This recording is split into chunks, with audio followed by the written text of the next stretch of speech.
Hey guys, so I have a story for you. Mid-December 2012, I am sitting on my new bedroom floor in my parents' house, and I am sitting on the floor with my head in my hands, crying. I was so upset. I felt like everything was weighing on my shoulders. Suddenly, I had graduated from college. The day before I had graduated from college, and it was this time that was supposed to be so happy, so exciting. I had a job lined up that I was starting after Christmas. I had a place to live, my parents' house, and I had my diploma. I was supposed to be so happy. I was supposed to be on top of the world, right? And I wasn't. And why? Why wasn't I? Why was I so upset? Well, the reality came forward for me. I suddenly was seeing the truth. You know, I'd gone through college, having a really good time, learning so much about myself, and making the best of friends, and I had the best professors, and many who I still stay in contact with today. And I did everything I thought I was supposed to do. You know, I had good grades in high school, really good grades in college. I just did really well in my classes, and I had leadership roles, and I did all the things I was supposed to do. Had a great GPA, had a great student teaching placement, and but I did it all on student loans. I took out a lot of money in student loans. It paid for my entire undergrad. And I went at it from this mindset of just in case. So I took out maybe more than I needed to pay for everything. So I ended up graduating with, well, maybe we'll get into numbers later, but anyway, I was just in this place crying on the floor, like, what happened? Well, I'll go ahead and tell you the number. I was like, $68,000. I couldn't even fathom that much money. That was way more than my starting salary as a teacher. So, like I said, I was doing everything I was supposed to be doing, so I thought, right? Went to a great college, did really well, had the leadership roles, all of that, and then had a job lined up right after graduation.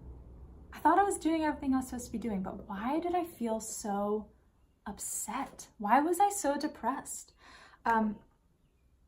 In fact, I felt like I took that job out of obligation. And maybe you feel that way. Well, I have this student loan payment every month, and this car note, and this rent, etc. Fill all the things, fill in the blank.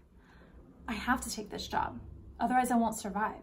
So coming from this fear-based mindset, instead of a freedom or abundance mindset, I felt like I was doing everything I was supposed to do. And I just wanted to be successful, right? And from the outside, I looked successful. Had the job lined up, had the degree, had the friends, all of that. But when I looked inside, I realized that I didn't feel successful. Tell me if you agree with this. To me, freedom is success. And I thought I was supposed to feel free. I thought I would feel free because I did all the right things, but I didn't. I felt trapped. I felt burdened. I felt weighed down by the weight of the debt and the fact that I really did not feel excited about this job that I was stepping into. So I looked a little deeper. Why don't I feel free? Why don't I feel successful? What is going on? And I realized that everything up until that point in my life had an end date. I couldn't feel trapped because I always knew when it was ending. This particular grade would end and I would advance to the next grade. I would move up, I would advance, I'd be challenged, I would expand into the next level. But then I realized, now I'm in the real world, whatever that means. It's whatever you make it, okay? I'm in the real world. So that means there is no end date. The end date is when I die, or the end date is when I retire in 35 years, or the end date is when I pay off my debt in 30 years. I was 22. I had very recently turned 22. 30 years later, 52. That's how old, well, I'm not gonna say how old my parents were, but that's about how old my parents were at the time. A little younger than that. I was like, that's a whole lifetime. That's more than my lifetime. I can't even fathom 30 years. So I was like, how am I supposed to just keep doing this thing day after day for the next 30 years just to pay off my debt? That is trapping. That feels restricting and like a burden. And I was like, what is this? I've got to do something about this. So I realized that I had to take ownership over my experience, over my life, because life is what I make it. Life is what you make it. And so I realized that I had to take ownership of it. And so ownership to me did not look like, okay, I'm just going to like under the radar, let this debt payment be taken out every month. That $500 minimum, yeah, I'll just let it be automatically withdrawn. Because some people said, well, just have it automatically taken out. You won't even think about it. I was like, I won't even think about it. Like, I don't want to just not think about things in my life. I want to be fully present to the things in my life without being stressed about it, right? So at that point I was stressed. I was like, how in the world am I going to pay off all this debt and enjoy my life? Maybe you're there. Maybe you're like, well, yeah, I've considered paying off my debt early, but that means I have to double or triple or quadruple my payments. How can I do that and enjoy my life? How can I do that and eat more than peanut butter and jelly sandwiches? How can I do that and go on trips? Well, I was in the position to pay way more than my minimum. I did not have a car note. I did not have rent because I lived with my parents for a little while. I had everything I needed to go all in and not pay this off forever, right? Not take forever. But guess what? I didn't do it. It's like I was just, I don't know. Maybe you're in this boat too, where you're like, how am I living paycheck to paycheck? Like, I don't have kids, I do, but I live in a double income household. How am I still living paycheck to paycheck? I was paying the minimum every month, lived with my parents, didn't have a car note, was still living paycheck to paycheck. Where was the money going? This was pre-ownership, right? Like taking ownership. Okay. Fast forward a little while, not too long, I don't know, a school year. I decided to move out of my parents' house. I'd still just been living by, autopiloting, trying to figure the world out, the real world, whatever that means, right? And I was just paying my minimum and enjoying life, but still had this weight on me all the time. So I moved out. One of the best decisions I ever made, because then I really took ownership. And at the same time, I learned how to budget, which really sucked at first, like really sucked, because I had to really face everything. You can't hide in a budget. You can't hide from your bank statement when you look at it and you're like, oh, I really spent money there. Did I really spend that much? Oh my goodness, oh my goodness, oh my goodness. But I got through it, and I'm so glad I did. Because then I realized that I was in control. I was spending that money, which meant I could not spend that money, and I could instead put it toward my loans. So fast forward, I'm 23 and a half. I'm sitting at my Texas Music Educators Association conference in San Antonio, and I'm taking a break and I'm looking at my debt. And I was like, gosh, why does this stress me out so much? Why am I allowing something in my life to stress me out so much? It's like, I cannot do this anymore. I don't want to be stressed about this for the next 30 years. So I was like, I just kind of dropped in. Actually, I did not know the term drop in. I didn't know how to meditate. I didn't know the law of attraction. I didn't know anything about energy. I just knew myself and was relearning myself and how to recognize my inner voice. And that inner voice said, you will be debt-free by your 25th birthday. Whoa.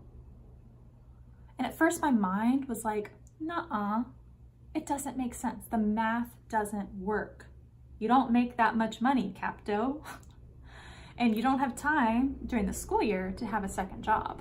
So, and now you're paying rent. And now you have your own car. Huh. So, my mind was like, no, that's not gonna work. But I kept listening, like, but my heart was like, yeah, it will work. Trust this. I was like, okay. So I did some math. I was like, how much would I have to pay every month to pay this off by my 25th birthday? And I think the total was $1,800. I would have to pay $1,800 a month toward my student loans in order to be free by my 25th birthday. Whoo, talk about a wall, talk about a barrier. How in the world was I going to do that? So how did I do that? Because guess what? I'll tell you the ending. I made my final payment the morning of my 25th birthday. I did it. And I did it internally. I did it because I changed myself. I became more in tune with myself. I made the mindset shifts I needed to make in order to do the thing that I needed to do to live the life I wanted to live. And truly, if I can do it, so can you. So here's what I'm doing. Here's why I'm here. I'm realizing that there are people out there, and maybe it's you, that feel trapped, burdened by your debt. And you want to change that. Whether you're a teacher or not, if I could do it on a teacher's salary, you can do it too. No matter the amount, no matter your income, we can come up with a date for you, a freedom date, the date that you can commit to being free by. I believe in you. So, this is my origin story. This is where my mindset shifts and taking ownership over my life really began. I'm going to start sharing more of this. This is the beginning. This is only the beginning. So here's what I'd like to know. Do you have any questions for me? Any questions about my story? Any questions about your situation? Let me know, either comment below with your questions or send me a message with your questions, and I will teach on it. All right. Thank you for listening. Thank you for being here. Thank you for caring. If you're still here, if you're still listening, this means you care about yourself. And I care about you. Remember, the world needs you. We need you.